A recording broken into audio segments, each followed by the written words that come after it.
Tony Tonkin here from Child Protection Party. Now, I'm just going to have a chat with us again. Now, if you want to have a conversation with me, please do. I don't know how this is going to work. I had trouble setting this up today, so who knows. But the topic is, do we want better outcomes for kids? Now, the reason why I'm raising this at this moment is that we're here anxious at the Child Protection Party for there to be an increase in the number of people that are interested in what we do. We obviously believe that what we're doing is all about producing better outcomes for kids, and we are continually amazed that there are, even though we have a reasonable membership and we're increasing that all the time in the last, for me, is that not enough of us care about what's happening for kids until such time as something happens to us and we discover that our kids are impacted by whether it be the child protection system or whether it be by the education system or whether it be by the fact that they might be disabled or intellectually challenged or they're having trouble studying or they're being bullied at school or they have some mental... We are the only political party that challenges any effort to change the system or to implement changes that are detrimental to kids' decision making through the potential outcome for children in years to come. And we're the only political party that focus on this. Now, as a result of that, there are so many services that are just not provided for kids. And they include, and there's a range of them that are intellectually and mentally challenged, services to kids that are suffering from bullying at school, bullying on the internet, social media. There are so many areas in which the lack of funds are not available. Now, one of the reasons why funding isn't available for many of these areas is that kids don't have a voice and parents such as us are not loud enough in terms of demanding the services that our kids need. Now, every one of us as a parent is concerned about the way our child will eventually turn out once they enter adulthood. And it is our job to make sure that whatever we implement now will produce the best possible outcome for them. I mean, one of my pet concerns is the fact that kids often don't understand what relation. Maybe we should implement programs whereby children are able to have a conversation as to what respectful relationships actually look like. We know that because so many adults have crappy relationships and so many adults act so badly within relationships that a lot of children think that this is the way. As a result of all of this, they wind up with a great deal of domestic violence, a great deal of sexual harassment, assault and rape and other things carry on as a result of not educating kids enough. Now, the question I'm putting out to all of you is, do you care enough about your children in order to, or children in general, to put your hand up and support the only political party in Australia that's working to system failures of adults not making decisions that are in kids' best interests, and that adults primarily do not have, well, not primarily, that just adults generally. Most of these people just don't care. And I'm always amazed to think that it's almost like every person that's an adult that makes a decision that impacts kids with them saying, I understand why that did happen to me and I'm going to change the system that would have caused that to happen to me in the first place. We don't. We see this as evidenced in women, for example, who allege rape. And we know that the system does not provide the opportunity for women to talk about that experience and to be able to deal with the perpetrator appropriately. In fact, we know that in that system, eventually the women are the ones that are made to be victimised by them disclosing the abuse that has occurred to them. And there are 1,000 behaviour in the decisions that we've made that have prevented the most vulnerable people in our community from having a voice. Children are that vulnerable community, and we as adults need to give them the voice. Don't provide an opportunity for kids to have the voice that they need. And I noticed the other day that the Guardian of Children and Young People have put out they put out a statement. I did have it here, but I've taken it off my screen. They put out a statement to the effect that they were investigating, or they were doing an audit of they were doing, and I'll get it right in a second. They were doing an audit of residential care facilities and asking kids how they experienced those facilities. There was a program within the Guardian of Children and Young People whereby they were funded to do that. They've defunded them. So there are 200 odd residential care facilities in South Australia, and the Guardian now may be going to 12 of them. So they're going to less than 10% of these places to talk to these kids. And I often wonder which going to the worst ones, or will they randomly be choosing which of those 12 they'll be attending. At the end of the day, though, the kids don't get a voice.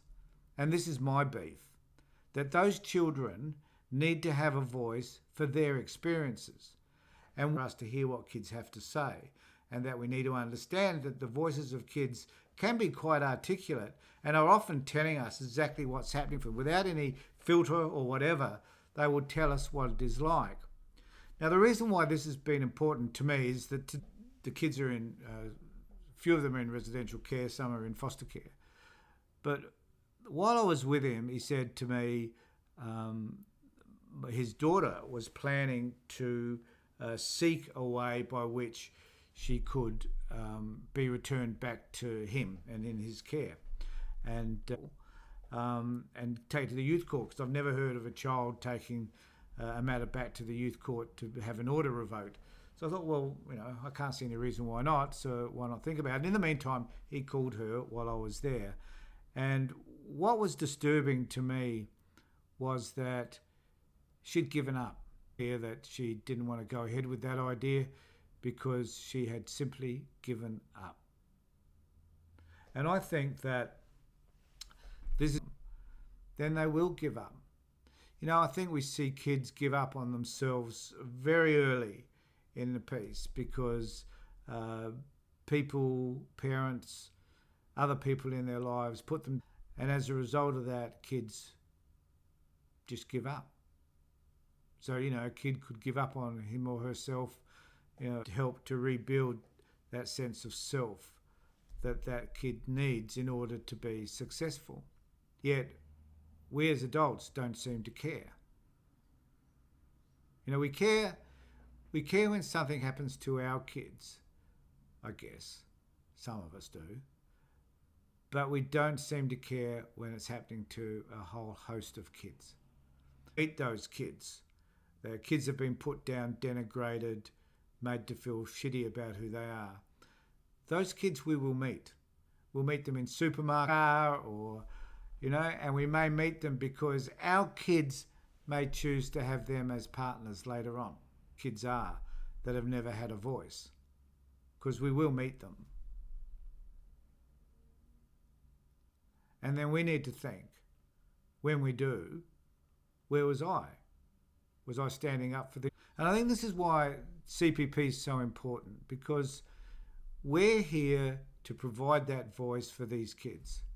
So we're here to provide voice not just for those children, but for when they become adults, to try and better understand. Some of those shitty parents never get in contact or are never contacted by Child Protection Services.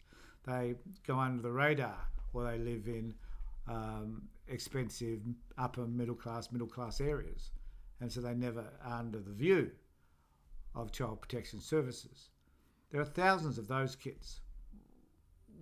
What are good families and what are bad families? There's domestic violence happens in 1 in 4 and every 5, 1 in 4 to increase the funding to those particular, to domestic violence services. This problem's been around for years. So a party like the Child Protection Party is there to help people to have the... Now, unless you're going to support us around that, it's going to be really difficult for us to do. Now, our goal is to be able to have, number one, as many members as we can, and we ask you to join us. We've got a program going at the moment. We're offering you the opportunity to join until the end of this month for free. Do so. But when you join, participate with us. You know, we've had, they're excited to some extent about what it is that we're doing, but they just don't have the commitment.